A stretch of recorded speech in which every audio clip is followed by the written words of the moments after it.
마태복음 12장 22절에서 30절까지의 말씀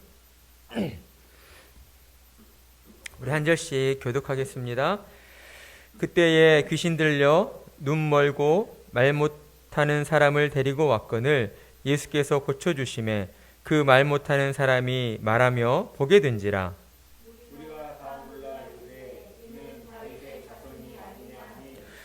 바리새인들은 듣고 이르되 이가 귀신의 왕 바알세부를 힘입지 않고는 귀신을 쫓아내지 못하느니라 하거늘.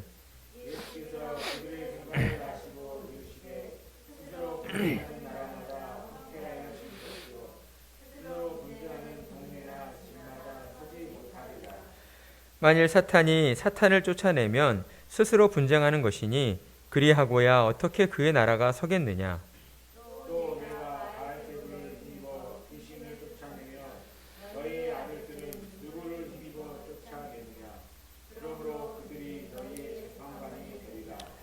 그러나 내가 하나님의 성령을 힘입어 귀신을 쫓아내는 것이면 하나님의 나라가 이미 너희에게 임하였느니라. 사람이 먼저 강한 자를 결박하지 않고서야 어떻게 그 강한 자의 집에 들어가 그 세상에 강탈하게 되냐. 결박한 후에야 그 집을 강탈하리라. 함께 읽겠습니다. 나와 함께 아니하는 자는 나를 반대하는 자요 나와 함께 모으지 아니하는 자는 해치는 자니라. 아멘. 지난주에 우리는 요한 1서의 말씀을 통해서 하나님께서 신자들에게 세상이 너희를 미워하여도 이상히 여기지 말아야 한다라는 말씀을 들었었습니다. 이러한 하나님의 말씀 앞에서 우리는 때로 하나님께서 우리를 너무 과대평가하시는 것 아니신가라는 생각을 갖기도 합니다.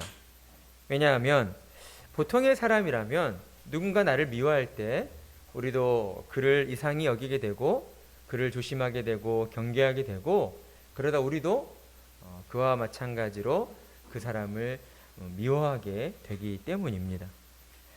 그러나 하나님께서는 우리에게 우리가 할 수 없는 불가능한 일을 명령하시는 분이 아니십니다. 거듭난 성도라면 누구나 마땅히 해야 할 일이고 또한 할 수 있는 일들을 우리에게 명령하신다는 것이죠. 하나님은 예수를 구주로 믿는 자들에게 보혜사 성령님을 보내어 주셨습니다. 그리고 성령님의 역사하심을 통해서 하나님의 말씀에 순종하도록 우리를 인도해 주신다는 것이죠. 성령님은 어떠한 방법으로 역사하십니까? 어떠한 초자연적인 능력을 통해서 우리에게 기적을 보여주심으로써 우리를 인도하시는 것일까요? 그렇습니까?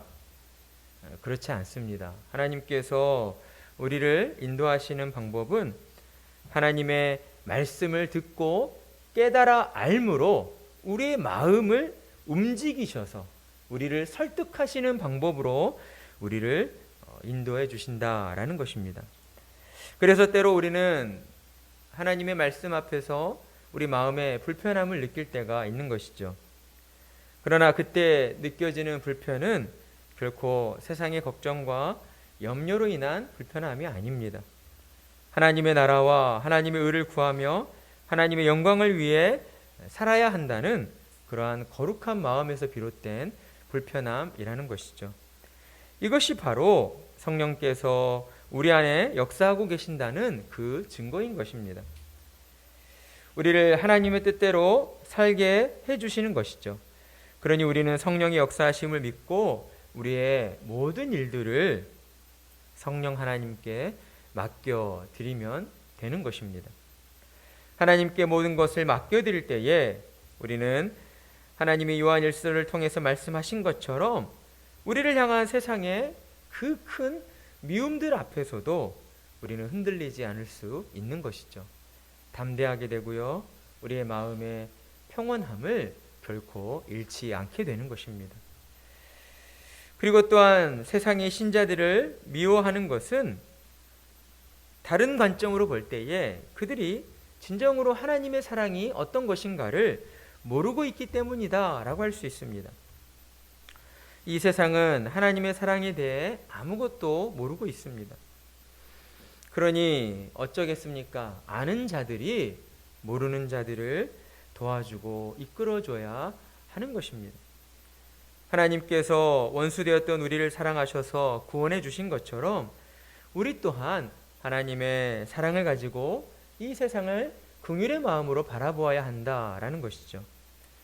그리고 참된 사랑이 무엇인지 알지 못하는 그들에게 하나님의 참된 사랑이 어떠한 것인가를 우리가 보여줘야 하는 것입니다. 그렇다면 우리는 하나님의 그 사랑을 어떻게 보여줘야 할까요? 요한복음 13장 35절 말씀, 너희가 서로 사랑하면 이로써 모든 사람이 너희가 내 제자인 줄 알리라 라고 말씀하셨습니다.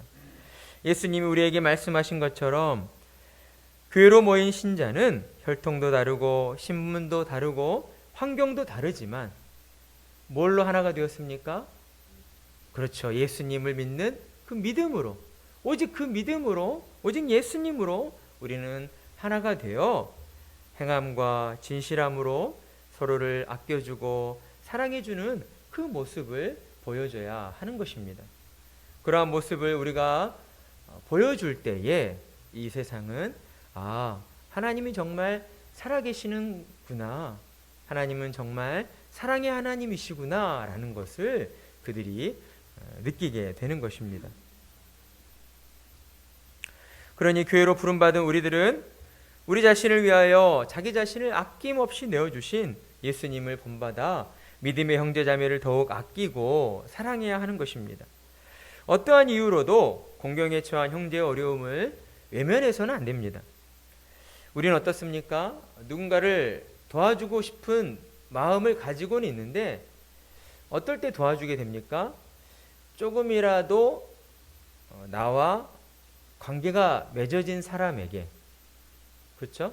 이왕이면 나와 알고 지내는 사람, 그리고 내 마음에 조금이라도 합한 사람, 우리는 그런 사람에게 어떤 우리의 도움을 베풀고 싶어 한다는 것이죠. 하지만 하나님께서는 그렇게 가려서 형제를 사랑하라고 말씀하시지 않으셨다는 거예요. 믿음의 공동체로 모인 형제들 가운데에 누구라도 어려움에 처한 사람이 있다면, 공경에 처한 사람이 있다면, 힘들어하는 사람이 있다면 너에게 있는 것을 나누어서 그의 어려움을 도와주라고, 그리고 그 도움을 통해서 그를 향한 사랑의 마음을 표현하라고 우리에게 말씀하셨다는 것입니다. 이것은 비단 성도들 간에만 주어진 말씀이 아니라 이 땅에 세우신 모든 교회들에게도 해당되어지는 말씀이다라는 것이죠. 우리는 내가 섬기고 있는 교회만이 바른 교회이고 정말 좋은 교회다라고 하는 그러한 생각들로 똘똘 뭉쳐 있어서는 안 됩니다. 이 땅에 세우신 모든 교회, 예수 그리스도를 구주로 믿고 따르는 모든 교회들은 우리는 다 예수님을 머리로 하는 하나의 교회이다라는 사실을 우리는 늘 잊지 말아야 하는 것이죠. 그러니 우리는 결국 이 세상을 살아가고 있는 이 땅의 모든 믿는 자들을 우리의 형제 자매로 알고 그들을 진정으로 아끼고 사랑해 줘야 하는 것입니다. 그것이 바로 신약 시대에 이 땅에 오신 예수님이 우리에게 주신 새 언약인 것입니다. 예수님은 이처럼 나라와 민족과 신분이 다른 모든 사람들을 믿음으로 하나 되게 하시고 교회로 모여서 하나님의 안식에 참여할 수 있도록 우리에게 길을 열어 주셨습니다. 수고하고 무거운 짐진 자들아 다 내게로 오라. 내가 너희를 쉬게 하리라. 나는 마음이 온유하고 겸손하니 나의 멍에를 베고 내게 배우라. 그리하면 너희 마음이 쉼을 얻으리니. 아멘. 예수님이 말씀하신 수고하고 무거운 짐진 자들은 누구입니까? 세상 가운데 병들고 가난하여 궁핍하게 살아가고 있는 그러한 사람들일까요? 그렇지 않다는 것을 우리는 잘 알고 있습니다. 예수님이 말씀하신 수고하고 무거운 짐진 자들이란 죄로 말미암아 사탄의 종 노릇하며 살아가는 이 땅의 모든 사람들을 가리키고 있다는 것이죠. 쉼을 주시겠다 하신 이 예수님의 초청은 이 세상 모든 사람들을 향한 초청이었다라는 것입니다. 그러니 우리는 예수님의 이 초청에 따라서 우리 또한 세상으로 나아가 우리 주변에 있는 많은 사람들에게 예수님의 초대장을 건네는 사람들이 되어야 합니다. 나만 예수님 믿고 나만 천국 가고 그걸로 끝나는 것이 아니라 정말 우리 안에 예수님의 복음의 능력이 있다면, 우리 안에 믿음이 있다면 우리는 살아 역사하시는 그 믿음의 그 운동성으로 말미암아 우리 주변에 있는 믿지 않는 자들에게 찾아가게 되고 그들에게 복음을 전하게 되어 있기 때문입니다. 예수님의 초청에 응하는 방법은 무엇입니까? 어려운 것이 아니죠. 예수님께서 내게로 오라, 내게로 와서 나의 멍에를 메고 내게 배우라. 그러면 너희 마음이 쉼을 얻으리니 라고 말씀하신 것처럼 예수님께로 먼저 나아가면 된다라는 것입니다. 예수님께 나아간다는 것은 무엇입니까? 곧 예수님을 구주로 믿고 영접하는 것이다 라는 것이죠. 요한계시록 3장 20절 말씀, 볼지어다 내가 문 밖에 서서 두드리노니 누구든지 내 음성을 듣고 문을 열면 내가 그에게로 들어가 그와 더불어 먹고 그는 나와 더불어 먹으리라 라고 말씀하셨습니다. 예수님께서는 이 말씀처럼 오늘도 복음을 전파하시며 사람들의 마음의 문을 두드리고 계시는 것입니다. 그리고 믿음으로 마음의 문을 열어준 사람에게 들어가셔서 그와 함께 교제하시며 하나님의 나라의 안식을 허락해 주신다라는 것이죠. 오늘 본문의 말씀도 우리에게 그러한 예수님의 사랑을 가르쳐 주시고 있습니다. 예수님께서는 오늘도 한 사람이라도 더 예수님 안에 있는 참된 안식을 누리도록 하기 위하여 쉬지 않으시고 귀신 들려 말 못하는 사람을 고쳐 주셨습니다. 그리고 또한 이를 가지고 예수님을 음해하려는 그 바리새인들을 향하여서도 자신을 변호하시며 바리새인들이 잘못 생각하고 있는 것들을 바로잡아 주시는 그러한 수고와 열심을 마다하지 않으셨다라는 것입니다. 예수님께서는 하나님의 권능을 가지시고 귀신 들려 앞을 보지 못하고 말을 하지 못하는 사람을 고쳐주셨습니다. 이전 성경에서도 계속해서 예수님께서는 수많은 병든 자들을 고쳐주셨습니다. 하지만 오늘 말씀에서는 특별한 증언이 나오고 있죠. 예수님께서 보여주신 그 기적으로 인하여 이를 지켜본 사람들이 다 놀라 서로 말하기를 이는 다윗의 자손이 아니냐라고 고백하는 하였기 때문입니다. 사람들이 예수님을 향해 다윗의 자손이 아니냐라고 수군거린 것은 많은 무리 가운데에 예수님을 메시아로 인정하려는 사람들이 많이 있었다는 것을 우리에게 보여주고 있는 것입니다. 이는 예수님이 행하신 기적을 보고서 예수님을 메시아로 인정하는 최초의 반응이었습니다. 그러나 바리새인들은 이러한 사람들과 달리 예수님이 행하신 기적은 귀신의 왕 바알세불의 힘을 빌려 행한 것이다 라고 생각했습니다. 그들은 예수님이 행하신 이 기적이 하나님의 권능이 아니고서는 이루어질 수 없는 일이라는 것을 그들 스스로가 잘 알고 있었음에도 그들은 자신들의 그 이해관계에 빠져서 어떻게든 예수님을 끌어내리려 했다라는 것이죠. 그래서 그들은 하나님이 행하신 일을 두고 사탄이 한 일로 돌려버리는 정말 인간이 상상할 수 있는 가장 악한 수준, 가장 높은 수준의 신성모독을 자행하고 만 것입니다. 사실 바리새인들도 하나님이 예언해 주신 메시아를 기다리지 않았던 것은 아닙니다. 그들도 하루하루 하나님께서 예언해 주신 그 메시아가 오시기만을 간절히 고대하고 있었습니다. 그런데 문제는 무엇이었습니까? 예수님이 자신들이 바라고 원하던 그런 메시아의 모습이 아니었다라는 것입니다. 그들이 생각할 때에 예수님께서 진정 하나님이 보내신 메시아가 맞다면 예수님은 그 누구보다 자신들 편에 서 계셔야 했기 때문입니다. 바리새인들은 하나님의 말씀에 그 누구보다 충실하였고 율법을 너무나 열심히 지키고 있던 자들이었습니다.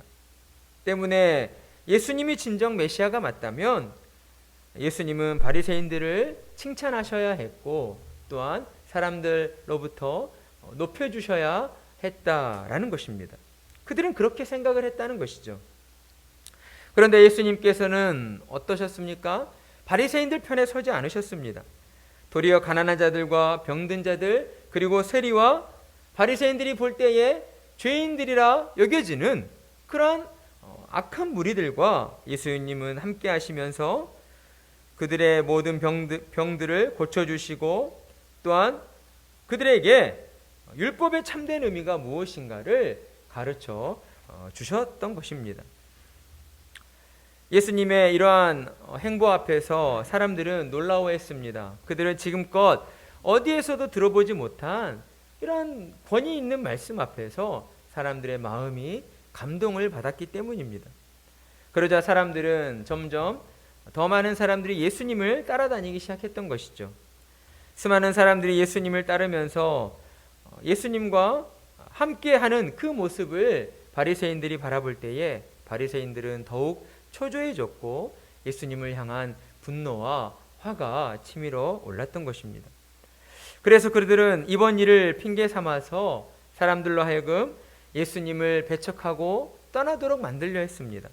24절의 말씀, 바리새인들이 듣고 이르되, 여기서 바리새인들이 들었다는 것은 아마도 예수님께서 사람들과 함께 계셨던 그곳에 바리새인들이 같이 있었던 것이 아니라 아마도 바리새인들의 회당에 있다가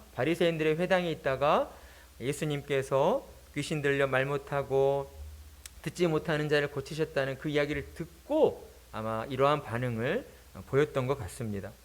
바리새인들이 듣고 이르되 이가 귀신의 왕 바알세불을 힘입지 않고는 귀신을 쫓아내지 못하느니라 하거늘. 예수님께서는 바리새인들이 이러한 생각을 가지고 계신다는 것을 이미 알고 계셨습니다. 하나님의 권능으로 사람의 마음의 중심을 꿰뚫어 보시는 예수님이시기에 예수님은 바리새인들이 지금 어떠한 생각을 가지고 계시는가 하는 것을 아셨던 것이죠. 그래서 예수님은 무리를 향하여서 이 바리새인들이 가지고 있는 생각이 잘못된 것임을 설명해 주시기 시작합니다. 예수님의 첫 번째 논거는 무엇입니까?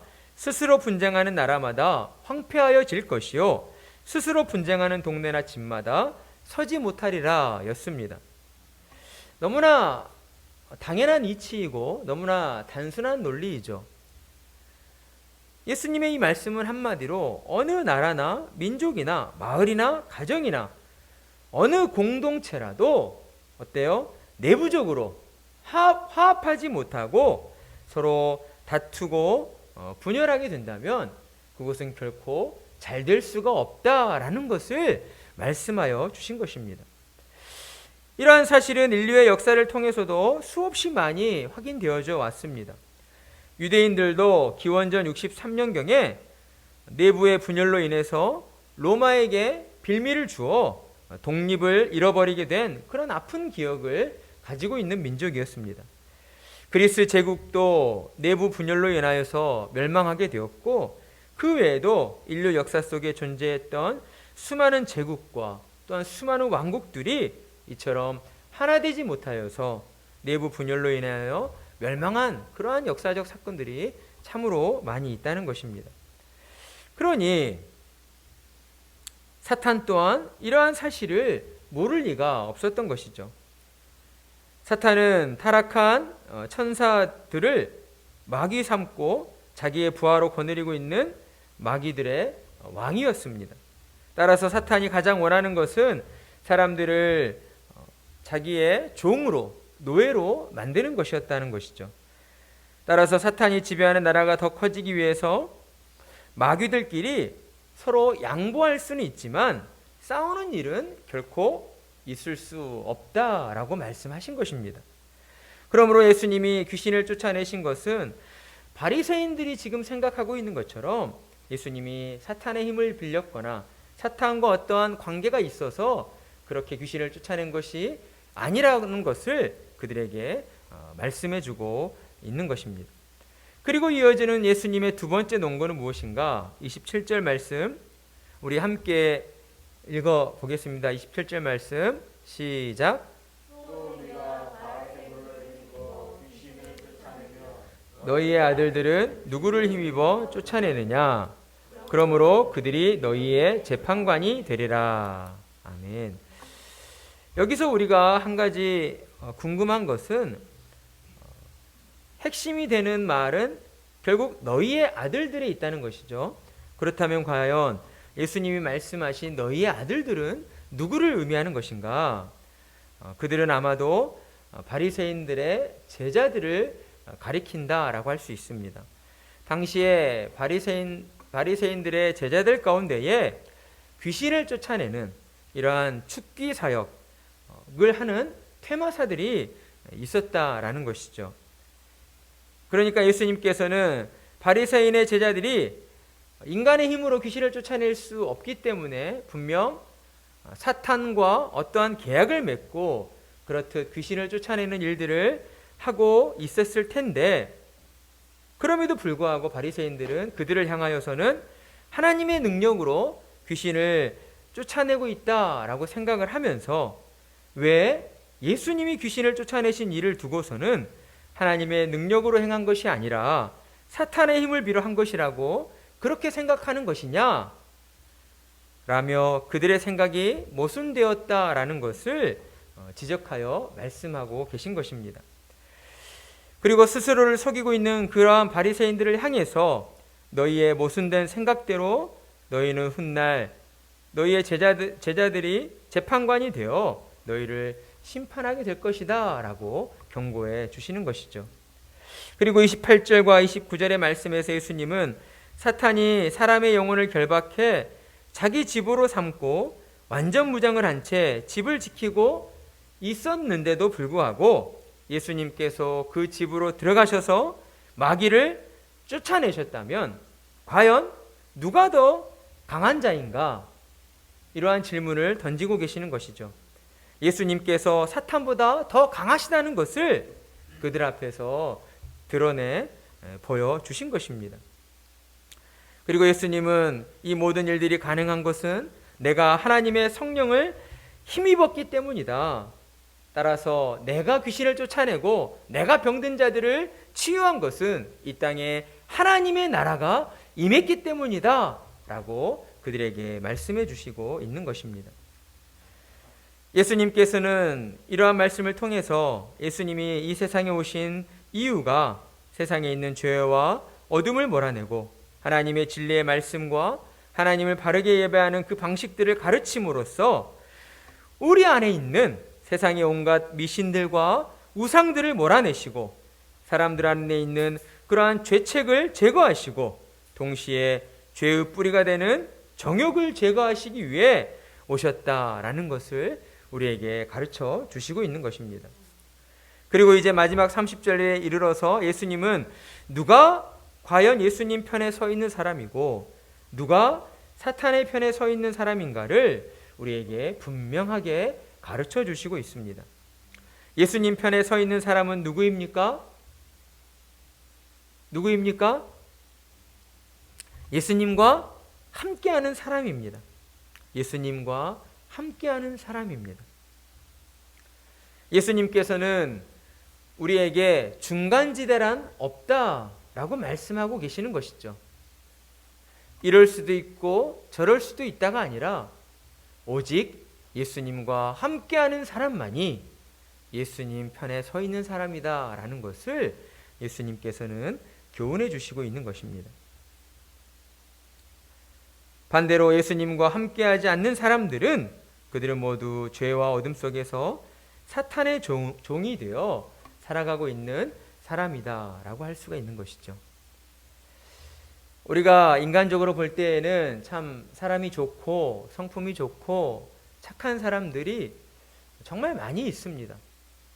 실상은 예수님을 믿는 크리스찬들보다 더 성품 좋은 사람들이 얼마나 많이 있는지 모릅니다.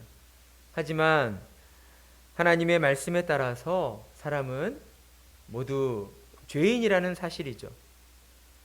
하나님의 공의를 만족시켜 드리고 구원받아 천국에 갈 수 있는 것은 오직 하나님이 약속하신 그 조건에 합당한 사람만이 구원받아 천국에 갈 수 있다라는 것입니다. 오직 예수 그리스도를 구주로 믿고 영접한 자만이 구원을 받게 되고 천국에 가게 된다는 사실이죠. 그러니 우리는 그러한 사실 앞에서 결코 흔들리지 않아야 합니다.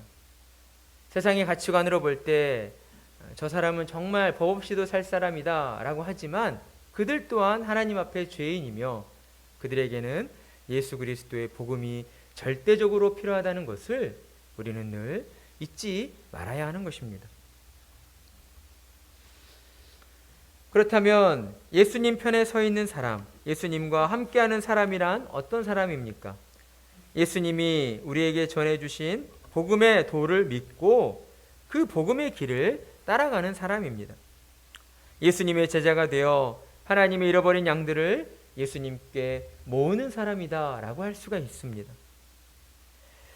우리가 지금껏 말씀을 통해 보아온 것처럼 예수님께서는 이처럼 한 명의 영혼이라도 더 하나님께로 인도하시기 위하여 밤낮을 쉬지 않으시고 말씀을 가르치시고 복음을 전파하셨습니다. 예수님에게는 세상의 부귀영화를 누릴 만큼의 큰 권능이 있었음에도 자기 육신의 안정과 만족과 편함을 위하여 하나님의 권능을 사용하시지 않으신 것입니다. 예수님은 사람들에게 생명과 구원의 참된 길을 보여주시기 위해 어떤 방법으로든 사람들을 설득하여 하나님께로 모으시려고 하셨습니다. 그러니 예수님과 반대로 사람들을 하나님께로 모으지 않고 흩어버리려 하는 자들은 결과적으로 하나님과 원수일 수밖에 없다라는 것입니다. 예수님은 이처럼 중요한 사실을 바리새인들이 깨달아 알게 되기를 원하셨습니다. 우리는 오늘 말씀을 통해서 다음의 교훈들을 얻을 수 있습니다. 첫째는 예수님은 우리를 사탄의 권세에서 구출하시기 위해, 구원하시기 위해 우리에게 찾아오셨다라는 것입니다. 예수님이 오시기 전 이 땅의 인간들은 사탄의 권세 아래에서 사탄의 종이 되어 죄의 노예로 살아야 했습니다. 죄로 어두워진 사람들의 영혼은 무엇이 옳고 무엇이 그른가를 판단할 수가 없었던 것이죠. 그래서 그들은 자신이 옳다 하는 길을 찾을 수도 없었고 그 길을 향하여 나아갈 수도 없었습니다. 그저 사탄이 조정하는 대로 사탄의 인형이 되어서 육신의 정욕과 안목의 정욕과 이생의 자랑에 따라서만 살아야 했던 것입니다. 그러다 하나님께서 하나님의 때에 예수님을 성육신시키셨고 진리의 말씀으로 우리의 영혼에 사탄의 권세들을 물리쳐 주시고 우리를 죄에서 해방시켜 주셨습니다. 그리고 우리에게 오직 믿음을 통해서 하나님이 주시는 참된 안식을 누리게 된다는 그 진리를 가르쳐 주시고 깨닫게 해 주셨습니다. 그리고 두 번째로는 예수님은 우리를 교회로 불러 모으시기 위해 오셨다라는 것입니다. 예수님은 하나님의 잃어버린 양들을 교회로 불러 모으시기 위해 복음을 전파하셨고 성령의 역사를 통해 하나님의 말씀을 깨닫게 하셨고 하나님을 바르게 예배하고 하나님께 영광 돌리게 하셨다라는 것입니다.